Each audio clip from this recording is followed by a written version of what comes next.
তো দেখো আমরা খেতে বসেছি। এই যে বাচ্চাগুলোর প্রায় খাওয়া শেষের দিকে। আর এখানে আমি আমার ভাতটা নিয়ে নিয়েছি, বৌদির জন্যও ভাত বেড়ে দিয়েছি।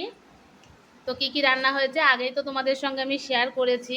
তো আজকে কিন্তু আমরা খাচ্ছি হচ্ছে কলার পাতায়।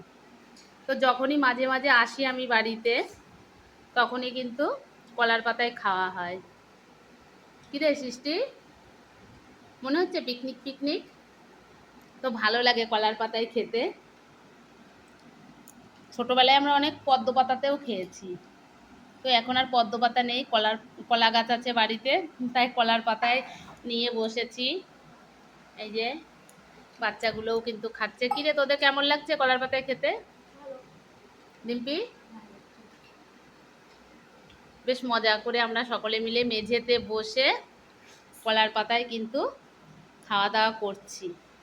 ওরা শুরু করে দিয়েছে, আমি এখনো শুরু করিনি। চলো খেয়ে নিই, পরে কথা হবে।